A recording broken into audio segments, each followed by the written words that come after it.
And it is certainly not a job for the faint of heart. Assaults against ICE officers have gone up more than 800% since just last year. Joining us now is Senior Advisor to U.S. Customs and Border Protection, Ron Vitiello. Ron, thank you so much for being here.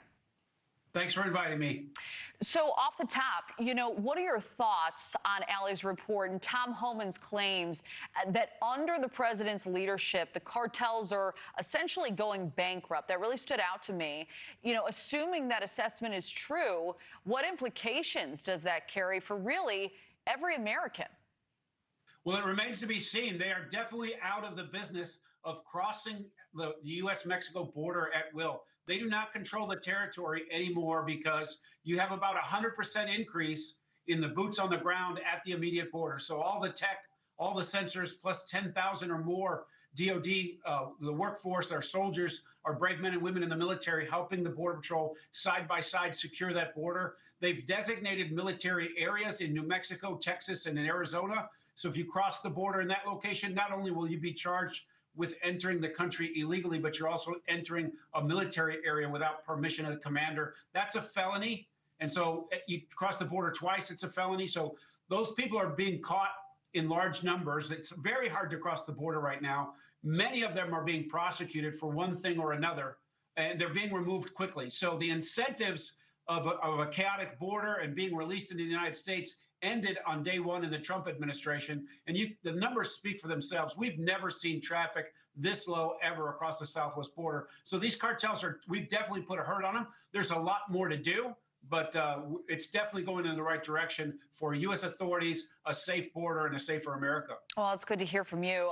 The acting ICE director, Todd Lyons, he noted an 830% increase in assaults on ICE officers this year. Hard to fathom. And he's placing the blame squarely on elected officials who are speaking out against ICE enforcement.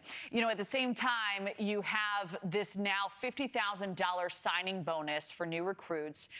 What are your thoughts, Ron, on that carrot and the uphill battle ICE is facing to bring in new talent in this climate? Well, I agree with the director that the rhetoric and the propaganda about what these agents are doing, these are not kidnappings. This is law enforcement work. These are people who are in the country illegally. They're not invited. Many of them are criminals, like the individual that you highlighted in the package coming up to this segment.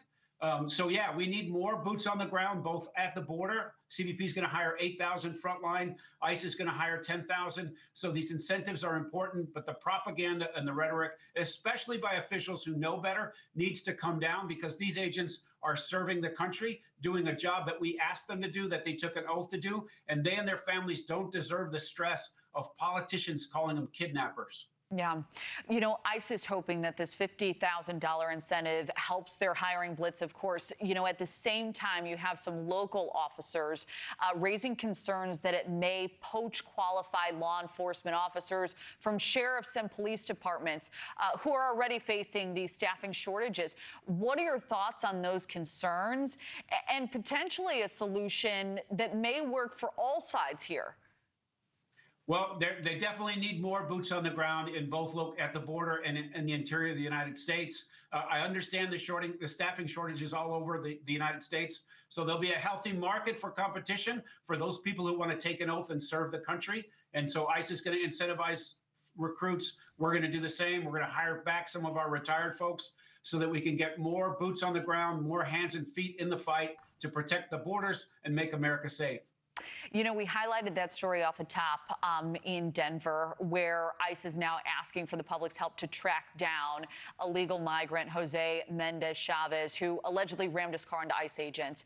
We have about 20 seconds left, but I wanted to ask you, he had already been deported 6 times, has a criminal past.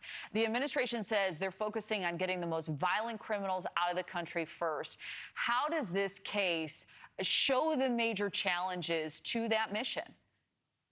Well, he definitely needs to be taken into custody and justice brought forward because assaulting agents is unacceptable. He will be prosecuted when he's found for that exactly. But if he gets sent back after his sentence with the Department of Justice, it'll be very difficult for him to cross the border again. So that 6 times back and forth, that revolving door and the nonsense at the border is over. And so when he's apprehended, he will be brought to justice, sentenced, and at the end of his sentence, he'll be sent back home.